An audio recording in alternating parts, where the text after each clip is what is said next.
मित्रों, क्या आप जानते हैं कि जो व्यक्ति इन तीन तरह के लोगों का धन खाता है, उसे अगले जन्म में पशु बनकर वह कर्ज चुकाना पड़ता है? आज की कहानी बहुत जानवर्धक है। ये उन लोगों के लिए एक सीख है जो गलत रास्ते पर चल रहे हैं। आप जानेंगे कि अगर किसी का लिया हुआ पैसा इस जन्म में नहीं लौटाया, तो अगले जन्म में उसे किस रूप में और कैसे चुकाना पड़ता है। दोस्तों, एक जंगल में एक बूढ़ी नागिन और उसका पति नाग रहते थे। एक दिन भोजन की तलाश में घूमते हुए नागिन एक गांव पहुंच गई। वहां उसने देखा कि एक सेठ इस जन्म और अगले जन्म के लिए दान कर रहा था। नागिन सोचने लगी कि क्या इस जन्म का दान अगले जन्म में चुकाना पड़ता है। ये विचार उसे परेशान करने लगा और वह अपने पति नाग के पास वापस आई। नागिन ने नाग से पूछा, हे स्वामी, मैंने जो ये देखा, इसका क्या कारण है? कृपया विस्तार से समझाएं। नाग ने उत्तर दिया, हे प्रिय, तुमने जो देखा उसके पीछे एक खास कारण है। मैं तुम्हें यह बात एक कहानी के रूप में बताऊंगा ताकि तुम इसे अच्छे से समझ सको। नागिन ने कहा, स्वामी, कृपया मुझे वह कहानी सुनाइए। मैं पूरी तरह से सुनने के लिए तैयार हूं। तब नाग अपनी कहानी शुरू करता है और कहता है, हे प्रिय, प्राचीन समय की बात है। एक शहर था जिसका नाम खीम आपू था। उस शहर में एक खीम सेठ रहता था जो बहुत धनी था और चारों दिशाओं में प्रसिद्ध था। सेठ के पास अपार संपत्ति थी और उसके घर में किसी भी चीज की कमी नहीं थी। सेठ ने एक अनोखा नियम बना रखा था। वह लोगों को उधार पर धन देता था और कोई भी व्यक्ति उससे कर्ज ले सकता था। सेठ दो तरह से कर्ज देता था। एक तो ऐसा कर्ज जिसे इस जन्म में चुकाना होता और दूसरा जिसे अगले जन्म में चुकाना पड़ता। सेठ कभी किसी को पैसे देने से मना नहीं करता था, चाहे कोई कितनी भी बड़ी राशि क्यों न मांग ले। मित्रों, आप सभी जानते हैं कि इस दुनिया में तरह तरह के लोग रहते हैं। अगर किसी को ये पता चल जाए कि कोई व्यक्ति अगले जन्म के लिए कर्ज दे रहा है, तो उसके पास पैसे लेने वालों की भीड़ लग जाएगी। चोर और बेईमान लोग कर्ज लेने में बिल्कुल नहीं हिचकिचाएंगे। यही हाल खीम सेठ के साथ भी था। उसके दरवाजे पर हर रोज कर्ज लेने वालों की लंबी कतार लगी रहती थी। लोगों को लगता था कि सेठ के पास बहुत पैसा है और वह सीधा सादा भोला व्यक्ति है जिसे आसानी से मूर्ख बनाया जा सकता है। जो ईमानदार लोग होते, वे इसी जन्म में कर्ज लौटाने का वादा करके सेठ से पैसे लेते थे, लेकिन बेईमान लोग अगले जन्म का बहाना बनाकर सेठ से कर्ज लेते थे। उन्हें लगता था कि सेठ को मूर्ख बना सकते हैं क्योंकि अगले जन्म में कोई पैसे लौटाने नहीं आएगा। लोग सोचते थे, यह सेठ तो पागल है जो अगले जन्म की आस में बैठा है। इसलिए जब भी किसी को पैसे की जरूरत होती, वे फौरन सेठ के दरवाजे पहुंच जाते। सेठ भी बहुत दयालु और उदार स्वभाव का था। उसने दो मुनीम इसी काम के लिए रखे थे कि जो भी कर्ज लेने आए उसे खाली हाथ न लौटाया जाए। सेठ के मुनीम कर्ज लेने वालों की मांग के अनुसार उन्हें पैसे दे देते थे। सेठ केवल एक सवाल पूछता था, क्या यह पैसा तुम इस जन्म में चुकाओगे या अगले जन्म में? ज्यादातर लोग अगले जन्म का बहाना बनाकर कर्ज ले जाते थे। मुनीम उन सभी का नाम और पता अपने दस्तावेजों में दर्ज कर लेते थे। लोग खुशी खुशी अपना नाम सेठ के रजिस्टर में लिखवा देते और जितना पैसा मांगते लेकर चले जाते। सेठ को इससे कोई फर्क नहीं पड़ता था कि वे लोग कभी कर्ज लौटाएंगे या नहीं। सेठ का काम इसी तरह चलता रहा। इसी बीच एक गांव में दो व्यक्ति रहते थे जो न कोई काम करते थे और न ही कुछ कमाते थे। उनका सारा समय जुआ, सट्टा और चोरी डकैती में ही बीतता था। वे दोनों इतने आलसी और बेईमान थे कि पिछले 15 सालों से उन्होंने कोई ईमानदारी का काम नहीं किया था। हमेशा चोरी डकैती में ही लगे रहते थे। एक दिन जब वे दोनों रास्ते से जा रहे थे, तो उन्हें दो बुजुर्ग व्यक्ति मिले। उन बुजुर्गों ने कहा, अरे भाई, तुम गरीब लोगों का धन लूटने में लगे रहते हो, क्यों नहीं खीम सेठ के पास चले जाते? वहां तो हर किसी को बिना सवाल किए कर्ज मिल जाता है। अगर तुम्हें पैसे लौटाने का इरादा हो तो इस जन्म का कहकर ले आना, और अगर नहीं तो अगले जन्म का कहकर कर्ज ले लेना। सेठ दोनों तरह से कर्ज देता है। दोस्तों, खीम सेठ के बारे में सुनकर वे दोनों चोर बहुत खुश हुए। उन्होंने सोचा, इससे बेहतर क्या हो सकता है। जब सेठ अगले जन्म के लिए ब्याज पर पैसे उधार देता है, तो हम भी जाकर उससे खूब सारे पैसे उधार ले आते हैं। दोनों ने आपस में बात की और तय किया कि सेठ से कम 3-3 लाख रुपए उधार लेंगे, ताकि अगले 4-5 साल बिना किसी चिंता के आराम से बीत जाएं। ये सोचकर दोनों चल पड़े। उनके घर वालों को उनकी कोई चिंता नहीं थी, क्योंकि वे दोनों शुरू से ही आवारा किस्म के थे। उस समय पैदल यात्रा का दौर था, तो चलते चलते वे खीमापू पहुंच गए और सेठ के पास आ गए। सेठ से मिलने के बाद वे बोले, सेठ जी, हमने आपका बड़ा नाम सुना है। हम बहुत गरीबी में हैं, हमारे बच्चे भूख से तड़प रहे हैं, हमें पैसों की सख्त ज़रूरत है। क्या आप हमें उधार दे सकते हैं? सेठ ने मुस्कुराते हुए कहा, हाँ हाँ, क्यों नहीं, जितने रुपए चाहिए ले जा सकते हो। तुम चिंता मत करो, बताओ कितने रुपए चाहिए। सेठ की बात सुनकर दोनों चोर कहने लगे, सेठ जी, हमें इस जन्म के लिए पैसे नहीं चाहिए, हम तो अगले जन्म में आपका कर्ज चुका देंगे। सेठ ने जवाब दिया, हाँ हाँ, कोई बात नहीं, आप अगले जन्म के लिए पैसे ले जाए, हम मना नहीं कर रहे हैं। बताइए आपको कितने पैसे चाहिए। सेठ की बात सुनकर दोनों चोर मन ही मन बहुत खुश हुए और आपस में विचार करके बोले, सेठ जी, हमें ज्यादा नहीं, बस 3-3 लाख रुपए दे दीजिए, ताकि हमारे बच्चों का पालन पोषण हो सके। दोनों की बात सुनकर सेठ ने अपने मुनीम से कहा, मुनीम जी, इन्हें 3-3 लाख रुपए दे दीजिए। मुनीम ने तुरंत सेठ की आज्ञा मानी और दोनों को 3-3 लाख रुपए थमा दिए। रुपये लेकर दोनों चोर बेहद खुश हुए और सेठ ने उनका नाम पता पूछकर अपने खाते में दर्ज कर लिया कि इन दोनों ने अगले जन्म में चुकाने के लिए 3-3 लाख रुपए का कर्ज लिया है। रुपये पाकर दोनों खुशी खुशी चल पड़े। वे सोचने लगे, अगला जन्म किसने देखा है? सेठ तो बड़ा मूर्ख निकला, जिसने हमें इतनी आसानी से रुपये दे दिए। अब इस जन्म में हमें चोरी या जुआ खेलने की जरूरत नहीं पड़ेगी, हमारा जीवन आराम से कट जाएगा। ये सोचकर वे दोनों खुशी खुशी आगे बढ़ते गए। चलते चलते उन्हें रात हो गई और एक गांव दिखाई दिया।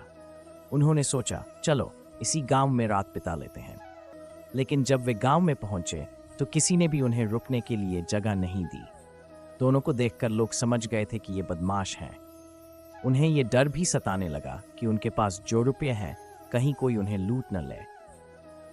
काफी सोच विचार के बाद उन्होंने फैसला किया कि वे यहीं रात बिताएंगे। गांव से बाहर एक किसान का घर था।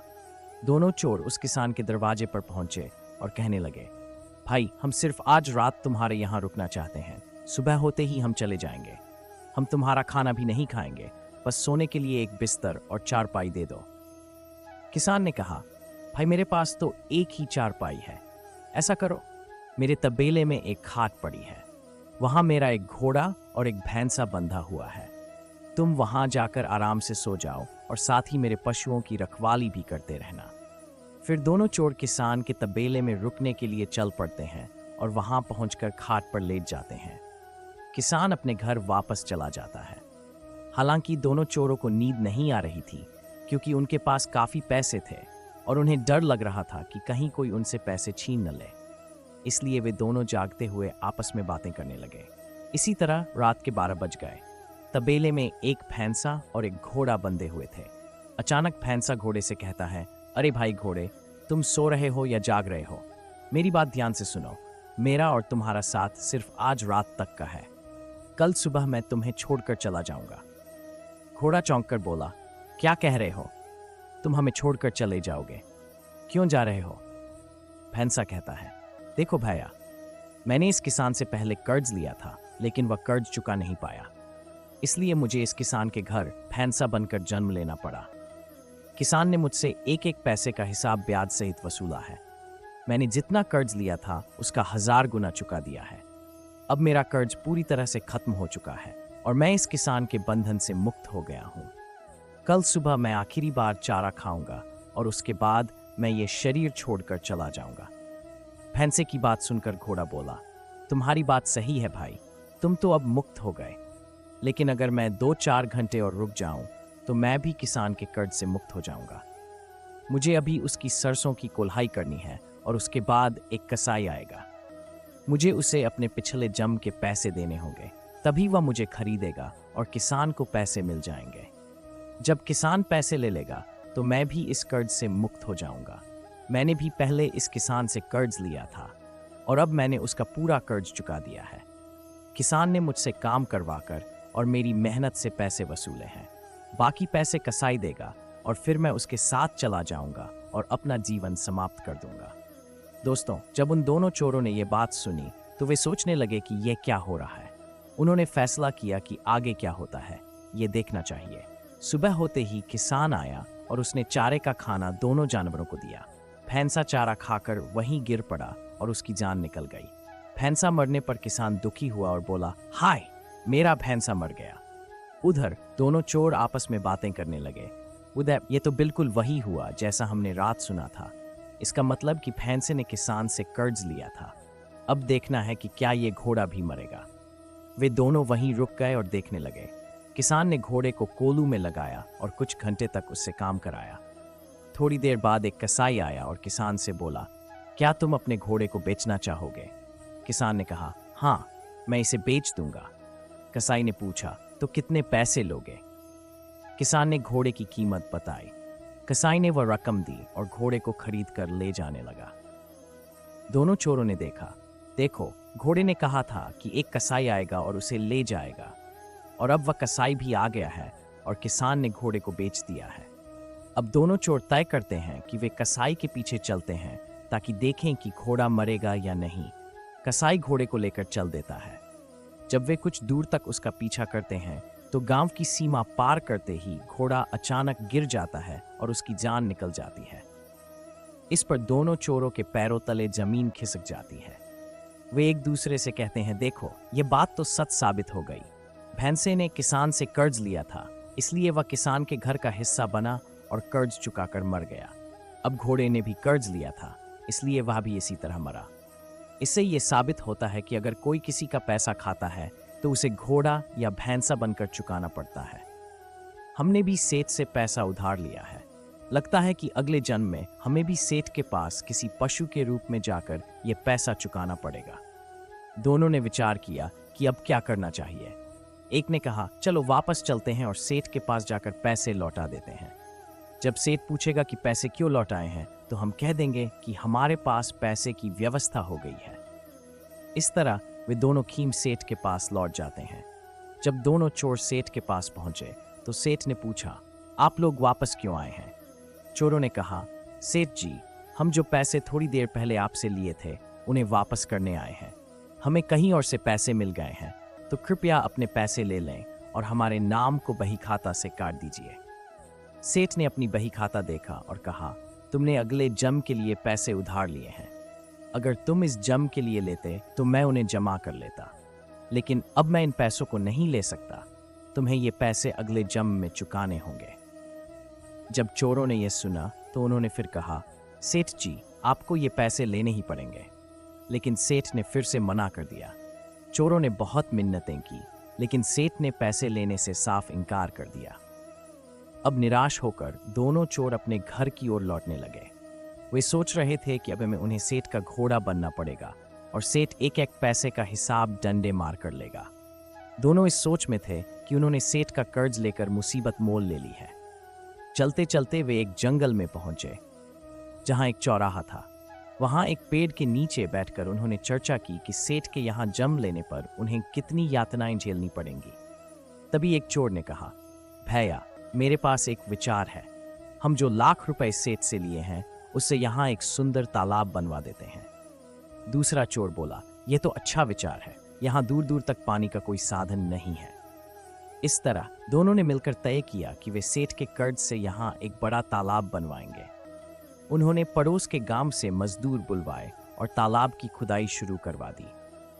कुछ समय बाद एक सुंदर तालाब बनकर तैयार हो गया, जिसमें पानी भर दिया गया। तालाब के चारों ओर हरे भरे पेड़ पौधे लगाए गए और वहां रहने के लिए एक मकान भी बनवाया गया।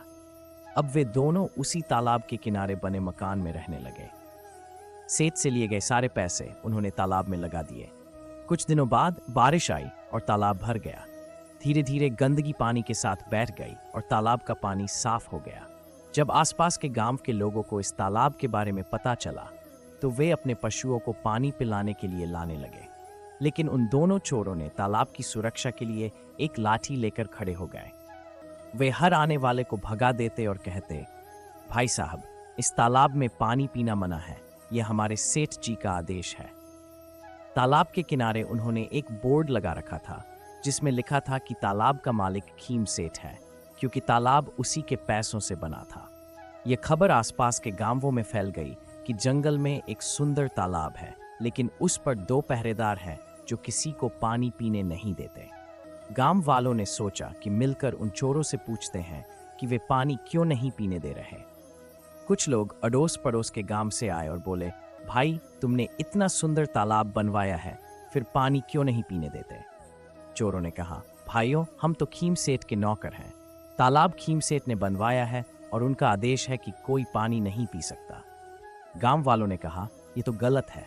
कुछ लोग सेठ से नफरत करने लगे और गालियां देने लगे। चोरों ने कहा, हम तो सिर्फ सेठ के आदेश का पालन कर रहे हैं, पहले उनसे अनुमति ले आओ। कुछ लोग सहमत हुए और खीम सेठ के पास जाने लगे। जब वे सेठ के पास पहुंचे तो इतने सारे लोगों की भीड़ देखकर सेठ हैरान रह गया। उसे चिंता हुई कि कहीं ये लोग मिलकर उसे नुकसान तो नहीं पहुंचाने आए हैं। सेठ उन लोगों को देखकर डर गया और दूर से ही राम राम करने लगा। उसने उन्हें बैठक में बुलाया, जलपान कराया और फिर पूछा, आप लोग यहाँ क्यों आए हैं? गांव वाले गुस्से में बोले, सेठ जी आपने इतना सुंदर तालाब बनवाया है, लेकिन आप किसी को पानी नहीं पीने देते, तो इस तालाब का क्या फायदा? तालाब का नाम सुनकर सेठ चौंका और बोला, भाइयों मैं तो कोई तालाब नहीं बनवाया, आप लोग गलत कह रहे हैं। गांव वालों ने कहा, सेठ जी हम पागल नहीं हैं, हमने अपनी आंखों से देखा है, तालाब के किनारे पर आपके नाम की लिखावट है और आपके 2 नौकर वहां बैठे हैं जो हमें पानी नहीं पीने देते। सेठ ने कहा, मैंने ऐसा कोई तालाब नहीं बनवाया, मेरे बाकी तालाबों पर तो लोग पानी पीते हैं। गांव वाले बोले, सेठ जी वह तालाब आपका ही है और आप हमें पानी से वंचित करके पाप के भागी बन रहे हैं। सेठ हैरान हो गया और बोला, चलो मैं खुद जाकर देखता हूं। सेठ जी गांव वालों के साथ तालाब पर पहुंचे। दूर से ही तालाब देखकर उन्होंने देखा कि यह बड़ा सुंदर बना है और उसके घाट भी अच्छे हैं। तालाब के किनारे 2 लोग खड़े थे और वहां एक लिखावट थी जिसमें लिखा था कि इस तालाब के निर्माणकर्ता खीम सेठ हैं। सेठ ने उन दोनों को बुलाया और पूछा, आप लोग इस तालाब से पानी क्यों नहीं पीने देते? आपने इसे मेरे नाम से क्यों बनवाया है? दोनों चोर और गांव वाले बोले, सेठ जी हमने आपसे 6 लाख रुपए अगले जन्म के लिए उधार लिए थे, लेकिन हम वो पैसे वापस नहीं ला पाए। हमने सोचा कि आपको ये पैसे वापस देने चाहिए, लेकिन आपने कहा कि अगले जन्म के पैसे नहीं लेते। चोर ने आगे कहा, हमने उन पैसों से इस तालाब का निर्माण किया और आपका नाम लिखा ताकि लोग जान सकें कि पैसे आपके हैं। अब हम पानी नहीं पीने देंगे जब तक आप हमें माफ नहीं करते और अपने दस्तावेज से हमारा नाम नहीं काटते। यदि आप पैसे जमा कर देंगे तो हम सभी को भी पानी पीने देंगे, लेकिन अगर आपने पैसे जमा नहीं किए तो हम किसी को भी पानी छूने नहीं देंगे। ये सुनकर सेठ हैरान होता है कि इन दोनों ने बहुत चालाकी से काम किया है। गांव वाले कहते हैं कि ये लोग अच्छे हैं, देखो इन्होंने कितनी बुद्धिमानी से तालाब बनवाया है। दोस्तों आपको यह कहानी कैसी लगी कृपया कमेंट बॉक्स में अवश्य बताएं और जय श्री कृष्णा जरूर लिखें। धन्यवाद।